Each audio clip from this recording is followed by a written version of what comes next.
So at the age of 11, at night, they would just start drinking a lot more and they would just release whatever trauma or anger they had from the past. It never really had anything to do with me. So I'm like 14, 15 years old. An ambulance comes, a fire truck comes, 3 or 4 cop cars come. And I'm just a kid that's trying to make sure his mom's okay. Those patterns. And I told myself, I'm no longer allowing people to control my reactions. Welcome to Inspired by Success, the podcast where I deep dive into the mindset of successful entrepreneurs, CEOs, and thought leaders. Get ready to be inspired and gain valuable insights to unlock your true potential. Transform your financial future with this episode sponsored by KE Financial Services. My guest today is a testament to the strength of the human spirit. Growing up, he endured domestic violence, racism, and dysfunction, but he funneled that pain into fitness, becoming a standout soldier. After his ego sabotaged his soaring success, he retreated for a decade of deep personal work. Today, he shares his wisdom on healing trauma, leading by example, and turning hurt into fuel. This guy has had every excuse to become a statistic, growing up black and biracial in an abusive alcoholic home. But he found sanctuary in fitness, building enough physical and mental toughness to earn accolades in the army. As a certified life coach, he now shows others how to transform their own pain into power. His story is about overcoming the odds and what it takes to break down destructive patterns. So without further ado, welcome to the show, Derick Johnson. Hey, Linda, thank you for having me. It's a pleasure being here. Cool. Tell us about your story and how it made you the man you are today. Yeah, for sure. So I grew up as a child in Germany. My mother's German, my father's African American, and my father was U.S. Army. So he was in the Army for 25 plus years, and my mother was a kindergarten teacher for 40 plus years. And so German mother, very structured, disciplined, and then African American father, he's like drill sergeant, very tough. He's a farm boy, so he grew up on the farm, and my mother grew up in the city. So both parents were the oldest of multiple siblings. So they have brothers and sisters. When their mom was at work, they would be raising their siblings and their cousins. So they grew up very poor, and so had tiny home, and everyone was sleeping on the bed, crisscross and everything. But they had to grow up really early. So they had to mature early because they had to work. They had to take care of cousins, brothers, and sisters. So when their mothers were at work, they were handling the house. And so with that being said, they never really had time to work on their own trauma. So they had abuse at home from their alcoholic dads. And it's just a vicious cycle of alcoholism and drugs on both sides. And so since they went right into the workplace and taking care of everyone, they just went strictly on getting success. And so they never really had time to work on themselves. So on the professional side, they taught me a lot: discipline, work ethic. They instilled that. I woke up and would see my parents awake at 4 or 5 a.m. exercising 5-6 days a week. So that was normal. They were always in amazing shape. But at around the age of 11, that's when I noticed that they would drink a lot more, as in like after the cookouts, after the family get-togethers, after wherever we went. And I would have to drive them everywhere because I was their designated driver, even though I was way too young to be driving, but I knew how. So like they taught me. And so long story short is it only affected the nighttime. So they were super positive, successful in what they did. They knew a lot of people in different countries, and they had a great positive reputation. So I was just that kid. I never wanted to bash someone's reputation or their name. So I kept it all to myself. So at the age of 11, at night, they would just start drinking a lot more, and they would just release whatever trauma or anger they had from the past. It never really had anything to do with me. The occasional times as a kid or teenager, every kid and teens made their parents mad, but not to that extreme where it was like complete rage between the hours of 9 p.m. to 1 a.m. What, both of them? Both of them would Yes. rage at you? Yes, Gosh. but both of them. Jeez. More so my mother, because Germans are like Hispanics. They just have that fire. Like it doesn't stop. It's like if they yell, there's no stopping until they fall asleep. Basically, like there's no. It's 100 or 0. That's all it is. But basically, is because I was dealing with that at home, the physical, the emotional, the verbal, and all that. I was also getting bullied at school, and I was just that kid that was very insecure. I had a really bad stuttering issue. I was very skinny. I was timid. I had bad posture, and I was just really unsure of myself and why all this was happening. So fitness became my awakening because I knew I had to change my physique, not to beat up the bully or fight anybody, but more so to be confident within myself. So I got hyperly obsessed with learning about the mind and body. and also learning about comeback stories. So I would watch movies, listen to music, read autobiographies and biographies of people that went through something worse. And I got inspired by learning their stories. So I never try to pretend my situation didn't exist. I just said, you know what? Somebody has it worse. Here's proof she went through this. Here's proof he went through this. And it just always drove me.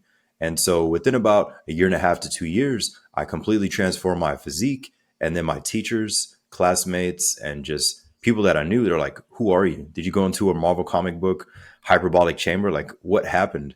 Because I was just so skinny and timid. And then I just got confident. But I always believed that whatever you were lacking as a child, you give. So I was lacking the support, the love, them truly listening to me or being heard and being understood. So as a kid and teen, I always try to give that to others. So in the confidence, people started asking me how I did it. And then at the age of 15, I became a certified personal trainer and started training my teachers, my classmates, my parents' friends. And then At basically 15. the trauma got me into the fitness, and then life started evolving from there. Geez, that's a young age to start. So, what was that defining moment that sparked your change? After facing all those like trauma and all that darkness with your parents at night. That Yes, so one definitely defining the moment. last straw was my mother actually flatlined in front of me in the living room. Like, she's still alive to this day. They have great health. So, but she actually flatlined. So she was borderline diabetic, and I guess she was just yelling, and then she passed out and her head smacked the tile floor. So she was unconscious. Plus, she got a concussion, but for some reason, like, she flatlined. So I was in Army ROTC in high school, so I knew all the basics. So I did all the basics, mouth to mouth, doing all that. And so if somebody has never experienced that, it's a whole different game when you have to give your own mother mouth to mouth and you're doing CPR and everything and testing for pulse. And you're basically doing all the basics that you can. And so I called the ambulance and then they finally showed up. But at the last 20 seconds of the phone call, my dad started yelling in the background. So in the United States, if they hear screaming in the background, they're also going to send cops just to make sure everything is good. And so I'm like 14, 15 years old, an ambulance comes, a fire truck comes, 3 or 4 cop cars come. And I'm just a kid that's trying to make sure his mom's okay. And they're pulling up like I hit her, did something crazy, but she just passed out from yelling. That's all it was. She passed out and smacked her head on the tile. And I was just like, hey, I just want to make sure she's okay. And so I go outside. And as I'm trying to come back in the door to see if the nurse is checking on my mother, the cop wouldn't let me inside. And he was like, your dad told me this is your fault. And it was almost like a nightmare where nobody was seeing my perspective. It was like, is anybody here? I'm the one that called. And Yeah. then there was just a lot going on. So the cop wouldn't let me in. My mother's on the couch and they're like giving her CPR and everything. And then finally, out of nowhere, this very short nurse, I can remember her face. She just yelled because everybody was yelling at each other and she screamed so loud. And she's like, everybody shut up. Sir, the only reason your wife is still alive is because of your son. You should thank him. And then she said on the way out to tell us the bad news, she started coughing. So they actually did shock compressions on my mother to try to bring her back, and nothing happened. Like, she was flatlined. And as the nurse was walking to our front door to tell us my mom passed away, my mom started randomly coughing. And so they walked back in, gave her IV, and then she was fine. But that was like the final straw where I said, enough is enough. I have to go all in on this and make an impact in people's lives. So it was more so that I just got sick and tired of seeing that kind of stuff and feeling that kind of stuff. And to this day, there's no anger or resentment anymore. I've done all the healing and inner work, but using those experiences to my advantage to connect and help people in a deeper way. Wow. You mentioned that healing inner work. A lot of us may have trauma, childhood trauma, traumatic bonds as well with family, and upbringing is a huge major factor in that as well, and the way our parents treat us. And it really does impact. I'm always reading and trying to learn as well. There's some books out there. One's called Attached, and it talks about our upbringing and the way we are as well, based on upbringing and the way our parents raised us.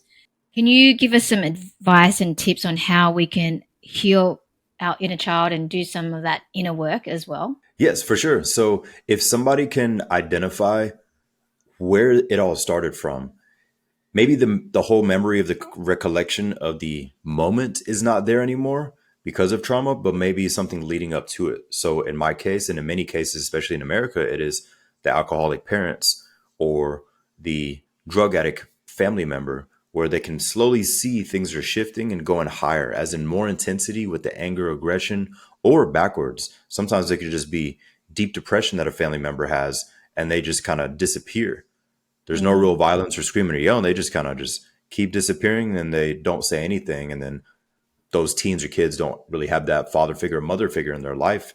So that's one end of the spectrum. But I would look back and reflect on where was the moment where they felt that things were getting worse. And we're not looking at it as in sadness, depression, anger, anything like that. We're just looking at it from neutral, from a bird's eye view to say, you know what? So for me, it was between age 11 and 12. That's when things shifted. So if somebody could identify what age, what day, or what time span it was leading up to when things got much worse, they can start to see patterns of that person. Or maybe they did something that caused the eruption, whatever it was, but they can start to track the patterns. So I would highly recommend somebody look at it from a bird's eye view to look at that path and see what was the shift. What were you doing? What were they doing? What time of year was it? And then once they start to do that, they'll slowly start to get memories of that path. And we're not trying to put ourselves into a dark place. We're just trying to look at this and make an assessment. So you're basically a scientist doing it, hypothesis on yourself. Why did this and this happen? And so my aha moment, my light bulb moment was when I started noticing that they were not looking at me, they were looking through me when they were yelling. And I said, you know what? They just didn't heal from something in their past. And so I would tell myself that because I was like, they're looking through me or they see somebody else because they're blacked out drunk and they're not speaking to their son. Because the next day would be, hey, where do you want to go for breakfast? Hey, you want to meet for sushi for lunch? And then the first couple of times I was like, what do you mean? You don't remember me cleaning up all this glass for 3 hours because you're throwing stuff? But they had no recollection of the night. So I'm bringing up these experiences in different scenarios because maybe someone can go back in their experience as a child or teen to pinpoint what the changes were. So that's step one. Step two is ask yourself, what gift did I get from these experiences? What gift did I get from these experiences? So for myself, it was discernment, being able to read a room, being able to read a person, meet them where they're at, and slowly build them up. And so if somebody has that level of trauma, I guarantee you there's a gift. At first, it's hard for some people to notice it, but some, they noticed the gift when they were a child, when they were like, I could just read people. I didn't know what was happening. And then the older they got, they're like, wow, I've been doing this and it was instilled into me. So being able to pinpoint that. So one, look at the patterns if you can identify them. Two, try to aim to pinpoint what your gift is from the said experiences. And then three, how can you use this to help others? It doesn't just have to be business. It doesn't have to be coaching.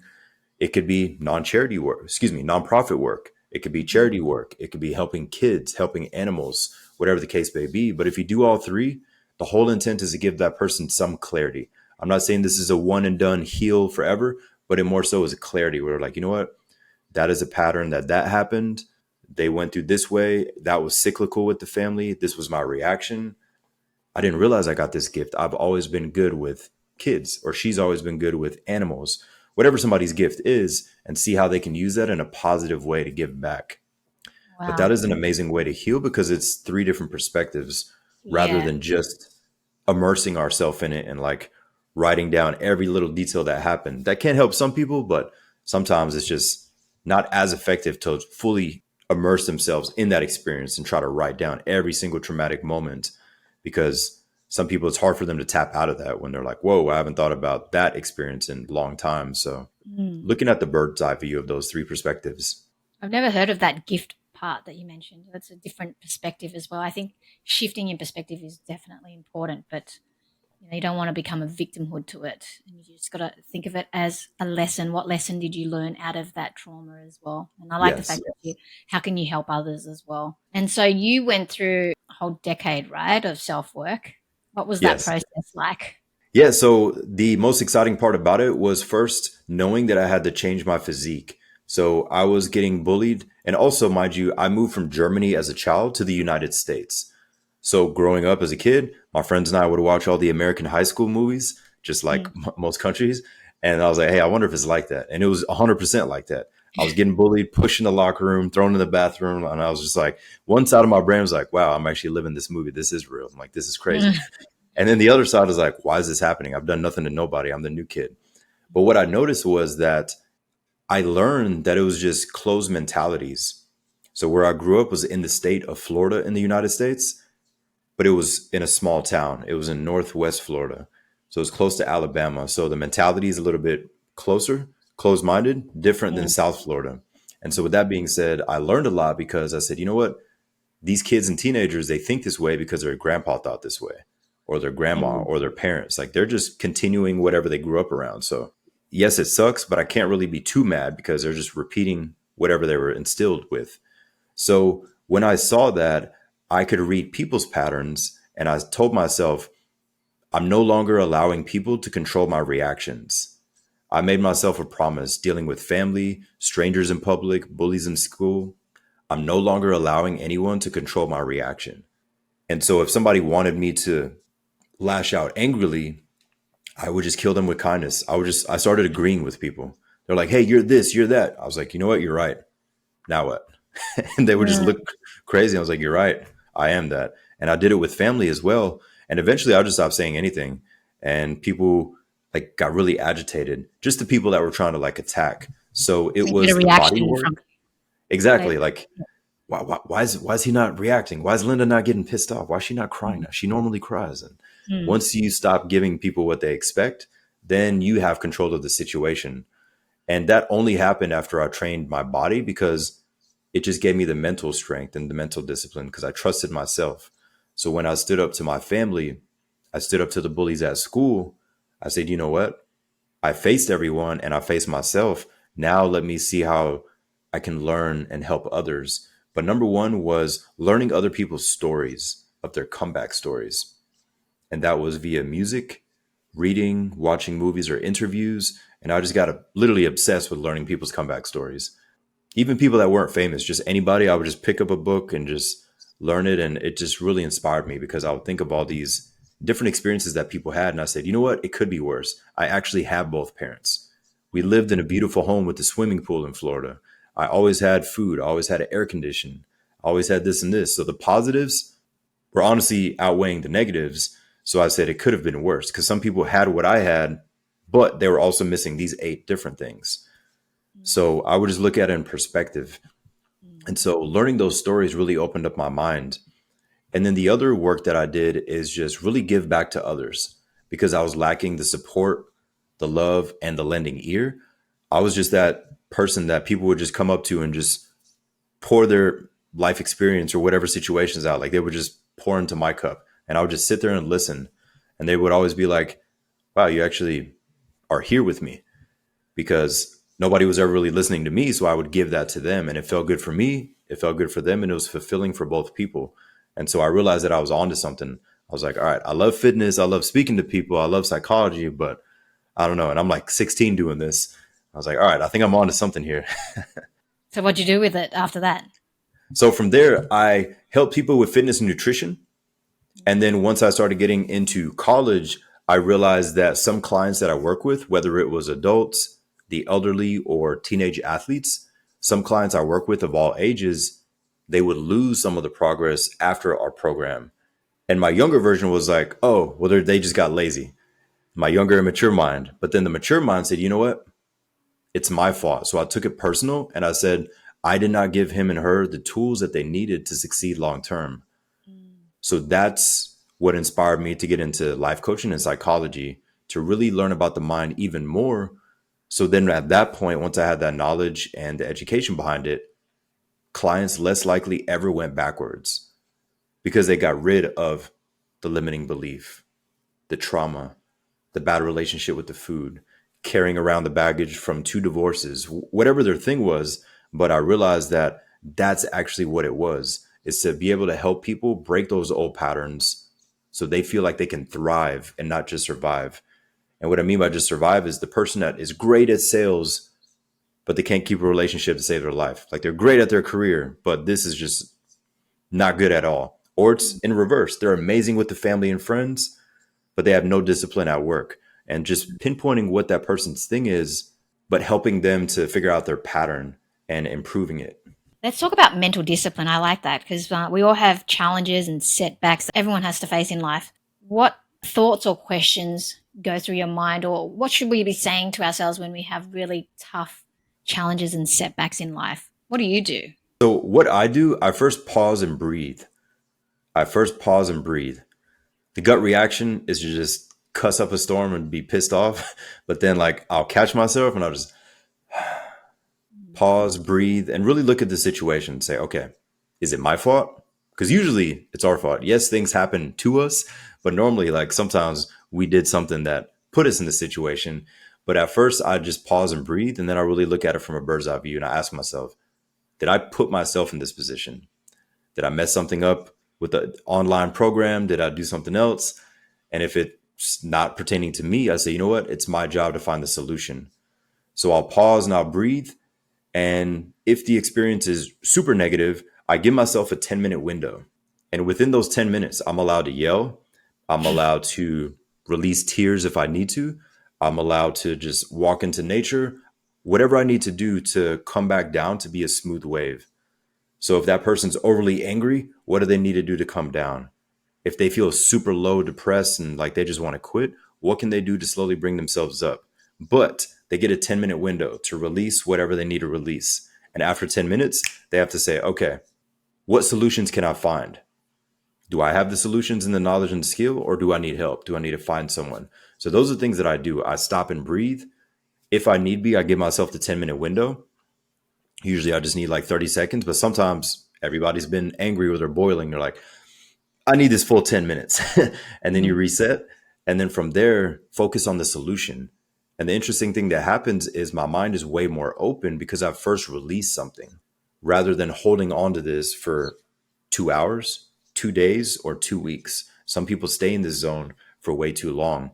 So the 10-minute window, definitely, and also pausing and breathing. And then most importantly is searching for the solutions, because that from there just gives me that confidence to know like, hey, you know what? I have a track record of solving problems. So yes, this sucks. It's happening right now. But if I look at my track record, I've been able to overcome these 100 other things. So I can figure this one out too.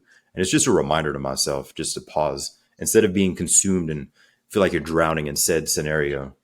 Yeah, that's true. You have been through so much in your life as well. Some people become victims and don't make any change, but how does one turn their own painful experiences into fuel? Because some people can do that and some people can't. Yeah, for sure. That's a true thing. What I challenge people to start saying out loud and in their head is people depend on me. People depend on me. Even if they don't have kids. Like my girlfriend and I, we don't have kids. We just have an adopted pit bull. She's a Mm. rescue. We adopted her. We love her. She's awesome. But like we don't have kids, but I know that somebody on Facebook, Instagram, TikTok, LinkedIn, somebody is going to be feeling whatever I post for the day, whether that's a quote, whether it's something I write, whether it's a video I record. So that example is one, somebody's watching that person online. Two, it could be the little kid down the road who sees them going on walks, who sees them running, and they're like, you know what? I didn't think anybody looks up to me, but every single person has somebody that looks up to them. It could be their little cousin, their niece or nephew. So if they think about it in the moment, so instead of being stuck in the why me, God, why is this happening? Yes, it's okay to get emotional. Yes, it's okay to stress. We're not going to pretend things don't exist, but pause and say, you know what? People depend on me. Think of who loves you or who looks up to you. And if they can't find someone, they can just say, somebody out there needs this message. Their piece of art, their song, their skill, their product, their service, whatever they have to offer, their conversation, their podcast or video. But if they start thinking like that, they stop being selfish for the moment and they see how they can give to others in a way. It's hard at first, but after a while, they realize it's the most fulfilling thing where they're like, wow, a couple hours ago, a couple days ago, he or she was in a low place. And then they had one powerful conversation in Facebook Messenger, in the grocery store, online, via video. And they're like, wow, this made it all make sense because they got to express themselves with what they're going through. The other person relates. They had the human bond. And next thing you know, they're like, wow, we both needed this. And then said experience just gave them more knowledge. So that's definitely something that can help someone is to just perspective hop in the moment. Tell us, what daily practices keep you grounded and resilient now? So definitely morning routine. Morning routine is hands down my favorite thing and just one of the most powerful things that somebody could do. The whole intent is to get into an empowered state and to make the day more proactive. So if somebody can control their first 30 minutes to an hour of the morning, they make way better decisions and they're way more calm and confident. So my thing, step one, I go in my kitchen, I drink spring water. I highly recommend drinking spring water. Don't drink the major brands, So drink that. but I drink my spring water. I drink my water and I actually close my eyes. So while I'm drinking the water, I drink it really slow and I imagine it going all the way to my stomach. And I just thank God for everything. Health, I woke up and then I hear my dog eating her kibble in her bowl. I know my girlfriend's still sleeping because she's like, don't freaking wake me up at 4. She wakes up at 6:30 or 7, but she's calm, sleeping, peaceful. My dog is eating. I'm drinking water. I'm hydrating. I'm thankful for my life, my people, family experiences. So I set the intent for the day. Then I open my eyes and then I take her outside on a short walk. And then I get ready to go to the gym. And in the gym, it's just great workout. It's intense. But then when I walk out of the gym, or if I just go for a run outside on the way home, my mind is just open. And then ideas just flow to me. And that's usually when I make my posts or I'll hit record when I come home. And it's not even me thinking, just something said, you should talk about this. I said, yes, I will. And then I do it. And it always ends up great because somebody's like, wow, I needed that. And I laugh in my head. I'm like, 2 hours ago, I didn't even feel like doing anything today. But because of the morning process, I feel more excited about life. And then also just the biggest intent is two things. One, to be empowered, and two, to be proactive. Because everybody can relate to hitting snooze 5 times, being stressed, anxiety goes up. And in that morning, everybody needs you. They email you, they call you, they text you, and you're like, holy, can I get like 10 minutes of myself? But we're being reactive all day. So we feel like we're getting pulled in all directions. But it's usually because the person, they woke up later, or they woke up, but they were doing this for an hour in the bed. So they Yeah, I never do actually that. started their day. They've been up an hour and a half, but their day didn't start. Yeah. So you don't do any phone, nothing in the before you wake up. You're not on the phone. I actually do, but the only thing I do, I just post into my stories. So like I'll post a positive morning quote, or I'll take a picture in the gym of like a machine and write something, or a quick video of a specific exercise. But those are the only things I don't consume. I'll just post Mm. and I lay my phone down. So like if I'm drinking water and I open my eyes and I say, hey, you should talk about flipping pain to fuel, or you should talk about this. I'll write it in my story. I post and I go off, but I don't look at anything. And so it's more so just documenting because I'm like, hey, you know what? I want to be the first thing somebody sees, and it's going to be something empowering or something to make them think. Mm. But that morning process is definitely what I do. So my recommendation to people is just to choose two things. One thing for the mind, one thing for the body. Because nowadays, especially with social media, it's popular to, I need to go in the sauna. Now I need to take an ice bath. Now I need to do this. And if you don't do these 5 things, you're not tough enough. And if you don't do this, and then you got to meditate for 30 minutes, and then you need a plan and journal, then you need to write in your diary. Mm. All these things are effective, but some people, they're trying to do so much in the morning and their endorphins go off. They feel good doing these things, but the rest of the day, they kind of lose that fire because they did way too much in the morning. And then almost like all over the place. So that's why I only recommend one of each, one for the mind and one for the body. The body, it could just be going for a walk. It could be an at-home workout. It could be weight training, machines, yoga, Pilates, anything. Two, they could visualize, they could pray, they could meditate, they could do some planning or journaling, anything to get their mind ignited. But keeping it simple like that can help so much so they don't feel overwhelmed in the morning. Because the morning routine, again, is just to make you feel empowered and proactive, not to drain you. And then that person's annoyed because they're like, oh my God, I've done 10 different things, but 8 of them were unnecessary. The first 2 already helped. Wow. Do you do any? Have you ever done any ice baths at all? I'm curious because it's just so big now. I can see it everywhere. I have, but I don't do them at home. Like I did when I was in the army. And we did it like this is way before people were posting the videos about it. We just did it to recover because our body was literally broken. We're like, we're not going to sleep. So we need to recover some way. So let's get into the ice bath. And then we'd go in a sauna. But it's been years since I have. But yes, I have. And there's benefits to that, like going Yes. cold and then hot. Yes, 100% because of the nervous system and it helps the mind to relax the body, but also It got popular because of athletes. It would help athletes to recover. So the heat and the cold therapy. And then the general public is like, you know what? We can do it too for the mental benefits. So there's many mental, physiological, and also health benefits to both. But the reason it got so popular is because the athletes were taking ice baths to recover because they're training 6, 7 days a week. They're ready for the game or whatever event. But I would definitely recommend the heat. There's nothing wrong with ice baths. They have many positive benefits. But Yeah. if somebody has access to a dry sauna, sit in there for 10 to 15 minutes and just sip on some water or electrolytes. And they'll be surprised. They sweat out the toxins. Mm. They get rid of bloating. It helps their skin. It helps their mind. Also, if they have a tight back, it'll loosen that up because of the heat. So there's so many benefits, heart health, cardiovascular activity, and all they have to do is sit in there. Like they don't have to do a workout in there, but they'd be surprised if somebody does that 3 to 5 days a week for 10 to 15 minutes each time. If they do that for 2 weeks, they'll notice that they're way less stressed. How do we build self-worth and love as well, especially if we've been through so much trauma in life? So can you give any key tips and steps that we can do to do that? For sure. So a huge thing that I do with all my clients is we create a badass list. So what you do, step one, you grab your phone and you're going to go to your notepad, wherever you take notes, and you're going to title this new note, My Badass List. And what you're going to do, you're going to write out 10 key memories in your life where you felt powerful, accomplished, confident, proud, happy, in control, any of those positive, powerful attributes. And it could be at any given moment in your life. When you're 12 years old and you stood up to the bully and you slapped him or her. When you're 18 and you got your first sale in business. When you're 25 and you got a promotion. Whenever somebody first had their child, when they got married, just any moment where they just felt such beautiful energy and powerful energy. And so what you're going to do is put 10 of those memories in your phone.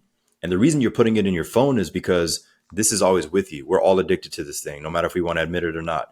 You're not going to carry around a notebook. This will be with you. But in your notepad, on a day or a morning where you're not feeling like yourself, you don't feel confident, you have some self-doubt, pause, sit in your car, sit in your bed, wherever you are, open up your badass list, read them one by one, but visualize that memory. I remember 12 years old. I stood up to the bully. I punched him. Everybody's laughing at the bully. I felt good. And then he felt bad. And he realized how he made all of us feel. That's a real scenario, actually. So like doing that, that's a memory. Number 2, visualize. Number 3, once you get to number 10 and you come back into the present moment, your mind is going to be like, you've done some great stuff. It's time to add to this list. So it's just a reminder of, I've done some cool stuff. And this is you versus you. You're literally just reminding yourself of amazing things that you've accomplished. And the last but not least, the size of the accomplishment doesn't matter. The dollar amount does not matter. The accolades, the amount of hand claps, none of that matters. The feeling is what it's about. That rush. Because the subconscious mind is going to want more of that. Because there's actually a part in the brain. Tony Robbins talks about this a lot. Super interesting. There's a part of the brain called your reticular activating system, the RAS, and it gets hyperfixated on things. So let's just say I love Range Rovers. So let's just say I say white Range Rover. For the next 3 days, I'm going to see a white Range Rover everywhere I drive. The brain's going to be like, hey, look to the left. What the hell? There's another one. There's another one. Yeah. And so like we've done that with cars before, and we've also done it with negativity. The mind focuses on this. You have pain. You have this. Oh, a bill is due. Oh, you forgot about this bill. Oh, you got this. The brain's already doing this automatically. So when we have our badass list and we remind ourselves, we're just imprinting in our mind more excited feelings of what we want. So then the body and mind and the spirit come together and like, we need more of these moments. Let's make it happen. You probably don't know in the moment how you're going to make it happen, but you're going to start to attract more of those situations. But this is just a reminder, when that person does not feel their power, their self-worth, their self-love, besides just hyping themselves up, gratitude works, prayer works, all those things work. But one thing I don't hear people talk about is go back to memories of when you felt amazing about yourself. This is just you versus you. And then visualize each one, open your eyes again and say, it's time to add to this list. I'm a badass. Let's go. What's next today? And you just change your perspective. And it's real stuff. So you weren't just like, oh, positive words, affirmation. I am powerful. I am unstoppable. Like in the moment when you're sad, that stuff's not going to work. But if you have proof of real memories, you're going to be like, okay, that's a real memory. Like I'm not going to try to trick myself into just saying I am statements all day. Powerful. Do you believe in affirmations though? Do you, or like Yes, I 100% do. visualization? Yes, Uh, I 100% do, but I always recommend that somebody gets themselves into a powerful state first. Raise your energy and vibration first before you do it. Because if they do it laying in bed after they hit snooze 5 times and they say, I am powerful, no, you're not. You're still in bed and you hit snooze 5 times and they're not going to feel it. So the I am affirmation will stop working for them because their mind is like, you're saying this, but your actions don't align. So anything you say doesn't actually work. But if they go for a walk, if they have a workout, if they go to kickboxing class, and then they get in their car and they say, I am unstoppable, they're going to be like, yes, I actually am. They're going to get chills, tears, totally different than if they just wake up and say, oh, today's going to be a great day. I'm mm, unstoppable. Like they have to raise their vibration first. So that's a recommendation that I tell people because this is just my terminology. No offense if anybody is a hippie or does yoga, but because of YouTube, of the law of attraction manifestation people that like go too deep in it, they're just like, oh, think of this, imagine this, like they do too much of that. It does work, but it's like some people they just get lost in it. In America, we say lost in the sauce. They're lost in the sauce. One day it's going to manifest, and when the stars align, and when Mercury is in retrograde, and this, it's like you haven't worked out in 60 days. Shut up and go do something. Like, it takes so, action. Yeah. exactly. So just raise your elevation and then do the I am statements.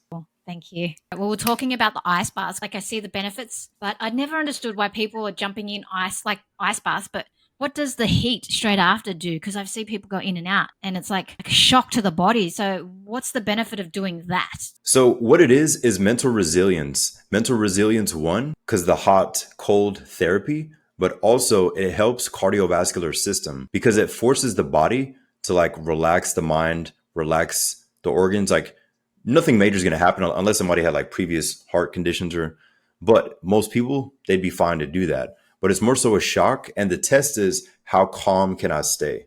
So if let's just say somebody lives in a cold environment and let's just say Germany. In my hometown, it's popular to go to the lake in the winter and they go in when there's snow and they just go in swimming trunks and they go into the water. And the intent is you walk slow as if you're at a beach and it's hot. So the way that you would get in the ocean, that's how you walk in. But it's just a mental test to see if you can stay calm. So when you start trembling, it'll take a few moments, but you can actually get to a point where you can stop trembling. It's very difficult. Most people, they can't do it, but that's all it is. It's a mental test. And once you're able to do that, you'll realize that you went from trembling and then you can start to hear your heartbeat like go up your neck and into your head. And then it'll start going doo doo. And it'll start calming down because you are controlling your breathing. You're controlling your nerves. You're controlling your fears. And then you really get a level of peace. And most people, they don't allow themselves to get there because they're like, oh my God, it's so cold. Like they're doing this and they're like, F Yeah, this, some people, fuck. yeah, they're not onto it. I've seen it. Some people just jump out within 2 seconds. It's like I've seen videos of that, and it's like, yeah, I just don't know but the benefit. Like I know there's benefits to the ice baths, but just the fact that jumping into the sauna, straight like hot and cold in Asian culture, having hot and cold makes you sick. So I don't Yes, know for what. sure. Yeah, so I And don't understand. it also all came from athletes. That's where it became popular from. Athletes and then also military because they were putting so much wear and tear on their body where it was a muscle healing benefit. So if you had a tight back, the heat would help you. But if you had a swollen ankle, you needed to get into the ice. So you had the best of both worlds kind of. So it became popular because of that. And then social media started going. And now it's just like you're soft if you're not getting into ice every morning and meditating in there, reading 5 books a month. And now it's just like, it's overkill. So now people are just, I call it getting lost in the sauce. That's why I just recommend it's okay if somebody wants to try it occasionally, but it's not really necessary every day. Unless they're like honestly training for a marathon or something, then they'll see major benefits. But nowadays, I think most people it's just like a clickbait thing. They just want to look cool or be a part of something. And it's just another phase. The way that I see it, it does work. Both of them work, but how it's in your face so much now. And I feel like random people are doing it that you wouldn't think would do it just because it's kind of like a wave. It's pretty similar to when CrossFit first got popular in like the mid 2000s. At first, there was one gym, then there's another gym. Then your coworker was like, "Hey, you want to go to CrossFit?" Then your uncle said it, and you're like, Yeah, the "Everybody's in bubble. CrossFit now." Like you've never picked up Yeah. a barbell in your life, and now you want to lift weights. But I think it's just one of those waves where it's a positive wave. It's cool to see, but I'm just here to remind people that you don't have to do it, but if you do want to try it, it's just a mental test. But I definitely recommend the sauna for everyone because of the positive benefits for heart health, cardiovascular, skin. And I recommend the sauna a lot to my clients and friends when they feel that they're getting a cold coming on. Not once they're fully sick, because you don't want to be in there with others, but when you feel like something's not right, your throat starts itching, go into the sauna. And then when they go home, they can sip a concoction of apple cider vinegar, chamomile tea, and honey. So if they sweat in the sauna and they go home or before drink that, they'll literally get rid of whatever was about to start just by doing that. So there's a positive benefit to that. It'll help the immune system. Perfect. Do you have any books or mentors that have made a massive impact, like a massive impact on your life? Yes, definitely one of the first ones. I never personally met him one on one, but Tony Robbins. When I was 12 years old, I was in the back seat of my dad's truck, and he was always playing his cassette tapes. So I'm old enough for the cassette tape. Some people are like, "What is that?" But he was playing the cassette tape, and I'm just looking out the window, and he's just driving because he was always doing personal development in business and military. So I was just surrounded by this information, and so I'm just sitting there looking out the window, and then I just hear him say, "If my mother gave me the love I wanted as a child, I wouldn't be the man I am today." And I'm 12 years old in the backseat of my dad's truck, and I'm just getting chills. I'm like, he's talking to me. Then he kept repeating it, and I didn't say anything to my dad. But Tony, when he hits like a powerful statement, he'll say it again to ingrain it. And then he said, "If my mother gave me the love I wanted as a child, I wouldn't be the man I am today." And when I heard that, I was like, oh my God, somebody gets it. Somebody understands how I feel. And because I was always telling myself, like, something good is going to happen from this. And the way that he worded that was just perfect in the time. And so then I started watching a lot of his stuff and reading his books. And I would tell my friends, and I'm 12 years old doing this. And I'm like, yo, you have to read this. Your dad's also an alcoholic. And they're like, what are you talking about? Like, let's go play video games. It's like, no, I don't freaking care about it. I was like, I'm going to overcome this because like they just didn't know what was happening because I just got tired of feeling it. But definitely Tony Robbins in my teenage years because of what he was saying, because I related to his relationship that he had with his mother. If people Yeah, know the tell us about that backstory. because I'm curious about that. Can you elaborate on that? Just what effects does that have if your mother doesn't give you the love that you need? What does it turn you into? Because we want to be the best parents, also fathers as well too. For sure. 100%. So it's 50-50. Mm. If somebody has the will to change, step one, they have to push their pride and ego out of the way.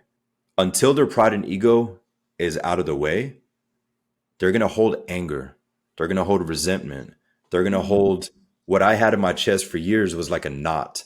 I was never an angry person, but I would internally, I just like had this rage. And that rage I knew was good for sports, to attack Mm. goals, to work hard and do all that. Like you can use that in a good way, create creative flow. But when I would be on a date with my girlfriend or when I would be with friends, sometimes I would get shortness of breath. And I never told anybody anything, but I knew my health was fine. My blood work was awesome. I was blessed with good genetics on both sides of the family of health and just overall. And I was like, it has to be the trauma. And that's where I stored it. So the individual that is dealing with these kind of upbringings from guardians or parents is, do they really want to change? And if they do, they have to push pride and ego aside.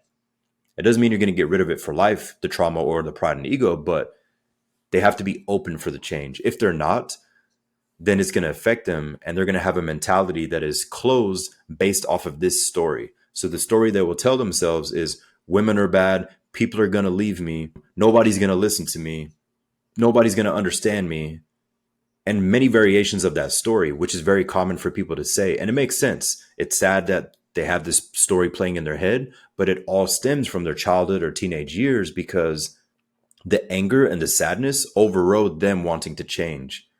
And so right when they're wanting to change and learn or work on their faith, fitness, whatever they feel that they needed at that time, if they're not open for it, then they'll overshadow pushing pride and ego away by pushing that belief and that story onto themselves.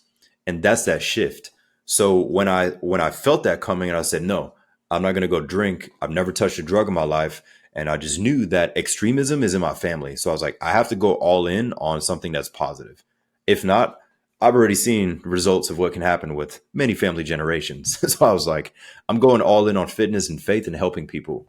And so definitely accepting that we have to push pride and ego aside, which just basically just means I need help. Even if they don't verbalize it, they can at least do their own research first. Then they can speak to whoever they need to, a mentor, a coach, maybe if they go to church, whoever they trust or whatever resource they trust. But definitely is asking themselves, what path will I take? Am I going to play this story in my head forever and let this affect every relationship, friendship, or business relationship I have? Or am I open enough to do the work so then I'm not carrying around this feeling? Because people don't realize how much it affects every other area of their life when they think it only affects one. And that's a huge thing that I work on with clients is I work with clients outside of just fitness with life coaching. It's people that hit the ceiling. They've done pretty well in business. They've done pretty well in their relationships, but they're just like, something is just in the way. I can't get to that next level. And every single time it's something from their childhood or their teenage years. And they don't realize it until we dive deeper and we realize the story they're playing. I don't deserve this. Mm. Everyone's going to leave me. Abandonment.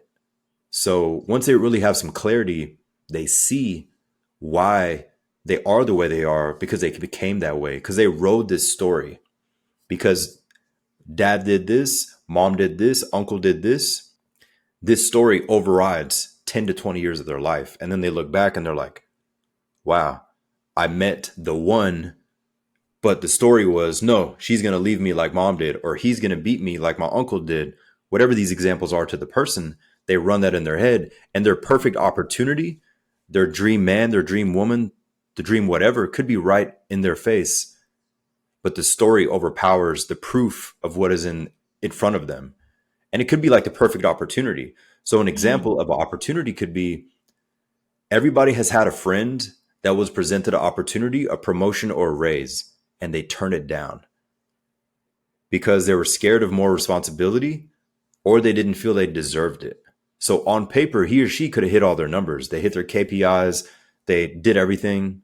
But internally, the story they tell themselves, I'm not enough, I'm not good enough. And it always stemmed from somebody bullying them in the past. So that story rode with them. So when the opportunity comes, they say, I don't deserve this. Who are you to get this promotion?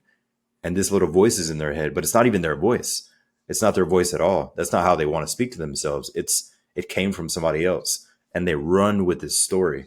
So that's a common pattern that I notice in people. It's sad, but it's good to talk about it because then they have clarity and they're like, oh my God, like that is why my uncle said, I didn't realize that I've ran with this most of my life. Because when you're in it, just like a shitty relationship, when you're in it, people don't realize they're in it until they're out of it. And then they ask their friends, like, how did you all allow me to stay in this? Like, why didn't you slap me in the face? Like, why didn't anybody speak up? Or who let me gain 20 pounds or 20 kilos without saying anything to me? But nobody realizes they're in it until afterwards. So it's similar with their own life track and their pattern. I think definitely that's so powerful, and self-worth comes into it. How do Yes. you build self-worth and self-love? Because all these things that happen to our past, it does, like you said, subconsciously go into our head and it affects us and we tell those stories. So how do we build that self-worth? How do we build that inner love for ourselves? Great question. So one thing that somebody could do is an analogy. They can look at life and they can tell themselves, I'm undefeated. I'm undefeated. And what that means is technically every single stressful situation and painful moment they've been through in life, they've gotten through because they're still alive. So if you're still alive, you're technically undefeated, which means you overpowered these 100 or 1,000 negative experiences in your life because you're still alive and you have your health. So technically, if we're looking at it from a competitive standpoint, you're 1,000 because you're still alive and healthy. So sometimes just like playing a game with it and saying, you know what? 16 years old, this happened. 17 years old, and at 22, this happened. You're just like, I've gone through everything. So what's next? Bring it on, world. Challenge accepted. So sometimes they just got to like flip the perspective and say, here's 1,000 things that I went through. I can handle this. In America, it's about to be tax season. It's like, we can handle this tax bill. We can handle this other thing, like whatever stress somebody has. But sometimes Make you it just have to stronger. pop out. Yeah, Exactly. yeah, yeah. That's really inspiring there. Tell me, what inspires and motivates you on days when you feel unmotivated? I honestly think of my family tree. So my Oma, my grandma in Germany, these are extreme scenarios, but this just helps me. And I don't think of this every day, just in the moment where I don't feel like doing something. Earlier, I mentioned I will say people depend on me, but sometimes I have to go extreme. So I imagine my Oma hiding in the attic during the Holocaust, and she survived. And so I think of my current situation. I say, my alarm is going off and I have things to do with work today. Am I really complaining about an alarm, work? Like, and she was hiding in the attic. Like, that's a total middle finger to my family. If I'm going to complain about slow Wi-Fi, I'm tired, I don't feel good, I don't want to, like, all the basic stuff people feel. Like, sometimes we just got to go extreme. It's like, what did grandma, great grandpa, great uncle go through for you to even be alive? And we're complaining about shitty microphones and Wi-Fi, like whatever it is. Yeah. And it's like, whoever passed away, I literally imagine them like looking down, being like, this is what you're stressing about? Let me show you some real stuff. Yeah. So Wow. sometimes I think of that. And then on my dad's side, he's from the state of Mississippi in the United States. So he grew up on a farm. And Mississippi is like the biggest racist state in America. And so African American family, and I know their story, and I don't want to go too dark, but like I know what they went through. So I'm like, okay, dad's side of the family went through this. Oma's hiding in the attic. Let me go to me. Oh, what am I complaining about? Absolutely nothing. Get to work. So that helps me when I have those moments. It's rare I have those moments, but sometimes I just got to remind myself, like, what are you actually complaining about? Like, get it together. Beautiful. Do you have any big regrets in life that you could flip back and, or do you take it as a learning a lesson? I think everyone has regrets in life, to be honest, but there, you can either see it as a learning lessons. But do you have a single biggest regret in life that you've I done that? honestly don't have regrets or anything that I would redo. The only reason why, because it gave me so much perspective. So, like, just to be blunt, I'm glad that I was a freaking idiot between 14 and 16. I did a lot of dumb stuff, like me and my friends. Like, I don't honestly don't know how we're alive. Like, we would just drive and race cars and just basically adrenaline junkie. I was an adrenaline junkie back then. So when I think back on, it, I'm like, I don't know how any of us are not paralyzed, have broken legs and arms, like the stuff that we would do, because we just did adrenaline junkie stuff. And so the interesting thing with that is when I went into the army, I had a fear of heights. But when I faced them, jumping out of a helicopter, a plane, climbing up a pole, or doing all this stuff, obstacle courses, my inner child took over and had zero fear. And I was like, wow, I haven't experienced this level of adrenaline rush. So I'm bringing this up because if I would have regretted or tried to change those stupid adrenaline rush moments as a kid, like creating ramps and going with a bike into the woods, like just random stuff. So all that stuff prepared me for the military and just facing things. So just personally, I don't regret anything, mainly because it made me better. Even when I did do stupid stuff, looking back, I'm like, well, if I didn't, I'd probably be very coddled and scared of everything. So I'm glad I did face stuff at least. What are some of the key things that you've learned in the military? Because they go through a lot of shit. They go through so much, and they get pushed a lot as well. So, what are the key lessons that you learned from the military that have helped you too? Definitely team building and communicating with others. Team building and communicating with others. So in the US Army, we have a term called embrace the suck, which means you and I were crawling in the mud. It was going in our mouth. We haven't slept in 2 days. We're dehydrated, we're hungry, and we're cold. Like all that in one. And once we finish this training school or this training day, whatever it is, we respect each other on a different level. Day one, you could have hated her and I could have hated him. But day 16, we're like, you know what? We made it through this together. High five. Let's have a pizza party or let's just like have fun now. So definitely the camaraderie because you went through hell, various versions of that together. And day one, you're like, I'm not gonna like that guy. That girl. She's gonna be a headache. And by the end, you're like, I still don't really like them personally, but we respect each other because we went through this together and we know what we're capable of. So the team building turns into a lifelong trust and that bond.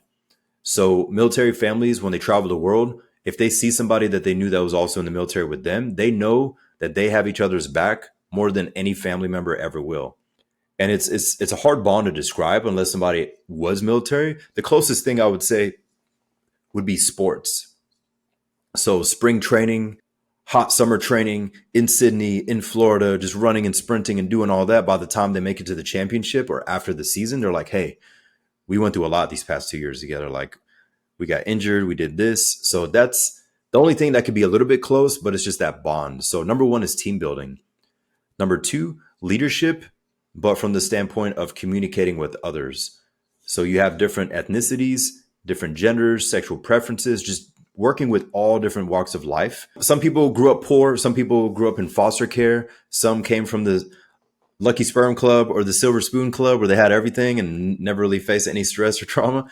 And the good thing about it is you know how to communicate with people differently. So the communication skills of the military and also being mixed, like half African American, half German. So I traveled a lot, and luckily being able to travel with my family and then with my own time in the army, it just opens up your mind. So definitely number one, team building, and number two, communicating with others and leading by example. So those skills I take into business, I take into my friendships, I walk into the grocery store and just the way that I speak to people, but it's just something that was instilled. So those are the two biggest things that I take with that I take from the military into life, into business, into my friendships is build others up, create a team, and most importantly is see how we can help them and elevate them. That's beautiful. Great advice that applies in life and in business in general. This has been an awesome conversation. So, guys, if you enjoyed it, please be sure to hit the like and subscribe button. Finally, where can people find and follow you, Derick? They can find me on any social app at Fit with Derick 2, the number 2. And then my website, coaching website is fitwithderick.com. On there, I just show real people with real results. There's a lot of sketchy stuff online, Photoshop, Facetune, but the people look the same in the videos. And the intent of the videos is so people see their journey.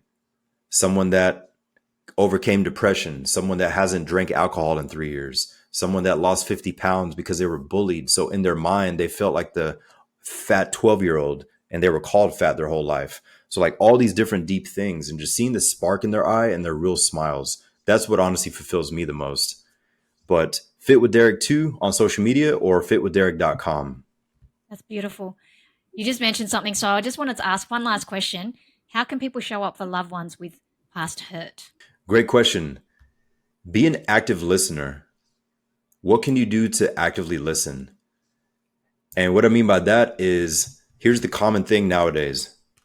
No, I was listening. Yeah. No, keep going. Everybody has a family member or a friend like that. And then you're like, this is why I don't open up to anybody, because you guys don't listen anyway. Like, wow, you don't care about my passion or my past. It's like, so because everybody does that to people, be that one person that's just there with that person.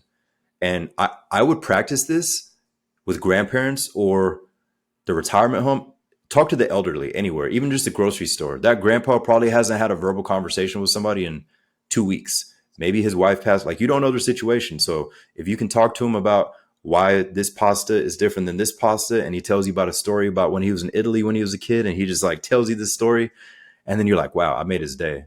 And then you realize how much you needed that interaction. So all that stems from actively listening, because most people, they just listen to respond. They don't actually absorb and just like allow the person to elaborate or release. Wow. No, you've definitely got a way of storytelling and giving advice that makes people want to listen as well. And I love the fact that, what you're doing is driving people for better change and healing people as well. So I wish you all the best on your journey, and I know you're going to smash it and do well. So thank you so much for your time. And Thank you for yeah, having me, Linda. Derick. Take care. I appreciate it. Thank you.